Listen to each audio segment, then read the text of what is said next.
Social मीडियावर पावसाळ्यातले अनेक ठिकाणांचे रील्स लक्ष वेधून घेतात. मग आपणही त्याकडे ओढले जातो. आपलीही त्या ठिकाणची एखादी आठवण सोशल मीडियावर टाकण्याचा मोह होतो आणि हाच मोह कधी-कधी घात करतो. जोगेश्वरीतल्या 23 वर्षीय तरुणाचा जीव धबधब्यावरच्या अशाच मजा-मस्तीने घेतला. वर्षा पर्यटनाला जाण्याआधी हा रिपोर्ट नक्की पहा. धबधब्यावर मजा करायला जाताय, सावधान. धबधब्यात उडी, 23 वर्षांच्या मुंबईकराची मृत्यूला मिठी. पावसाळी पर्यटनातील बेफिकिरी ठरते जीवघेणी. 23 वर्षांचा ऋषभ चिन्नाट धबधब्याचं हे रूप पाहून भारावला.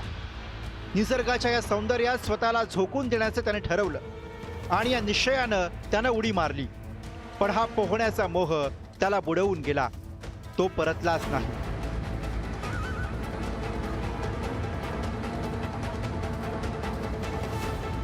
मुंबईच्या जोगेश्वरी इथे राहणारे 4 तरुण पावसाळी पर्यटनासाठी माणगाव निजामपूर इथल्या चन्नाट धबधब्यावर गेले होते. त्यावेळी धबधब्याची मजा लुटताना ही अप्रिय घटना घडली. बुडालेल्या ऋषभचा मृतदेह शोधण्यासाठी रेस्क्यू टीमला अख्खा दिवस खर्च करावा लागला. इतकंच नाही तर मृतदेह रस्त्यावर आणण्यासाठी प्रचंड शर्थीचे प्रयत्न करावे लागले. ज्या ठिकाणी हा इन्सिडेंट घडलेला आहे तेथून त्या गावापर्यंत आणणं हा सर्वात मोठा टास्क होता. एकदम अरुंद जो काही वाट आहे ही पूर्णपणे अरुंद आहे आणि अगदी धोकादायक आहे. ज्या ठिकाणी एक व्यक्ती फक्त जाऊ शकतो अशा ठिकाणावरनं आपल्याला ती बॉडी रिकव्हर करणं आवश्यक होतं. ऋषभ सारख्या हौशी तरुणाईचा घात करते ती रील्सच्या काळातली दिखाऊ वृत्ती, जिच्या नादात ऋषभ सारखे तरुण हे असे जीवघेणे स्टंट करतात. शहरातून येणारे पर्यटक, खास करून स्वतःला सोशल मीडिया इन्फ्लुएन्सर्स सांगणारे हे तरुण तरुणी, हा धबधबा मी शोधून काढला, तो धबधबा मी शोधून काढला, अमुक अमुक ठिकाण हे मी शोधले, याची चढाओढ समाज माध्यमांवरून करत असतात.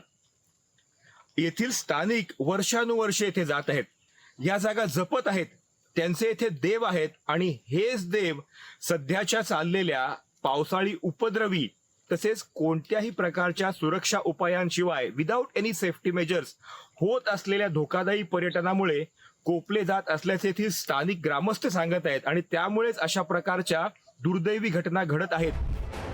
4 दिवसांपूर्वीच सिंधुदुर्गातल्या आंबोली इथल्या कावळेसाद इथेही अशीच घटना घडली होती. कोल्हापुरातनं वर्षा पर्यटनासाठी आलेल्या राजेंद्र या तरुणानं इथं जीव गमावला होता. रेलिंगच्या पलीकडे पडलेला रुमाल काढण्यासाठी गेला असता पाय घसरला आणि त्यातच तो 300 फूट खोल दरीत कोसळला. त्याचा मृतदेह हाती लागायला सुद्धा 18 ते 20 तास लागले होते. पण तरीही वर्षा पर्यटनासाठी जाणाऱ्यांची हुल्लडबाजी काही थांबत नाही. आंबोली घाटातील धबधब्याजवळ पर्यटकांनी घातलेला हा धुडगूस बघा.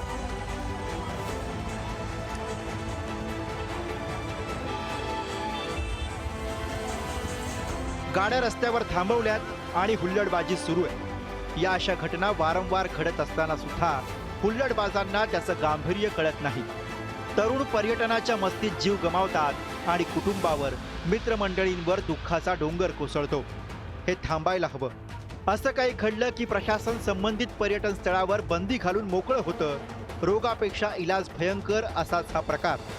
पर्यटन स्थळांवर सरसकट बंदी घालण्याऐवजी तिथं सुरक्षा उपलब्ध करणं आणि पर्यटकांनी स्वयंशिस्त पाळणं हे योग्य ठरणार नाही का? रायगडमधून सागर जैन आणि सिंधुदुर्गातून उमेश बुचडेसह ब्युरो रिपोर्ट, पुढारी न्यूज.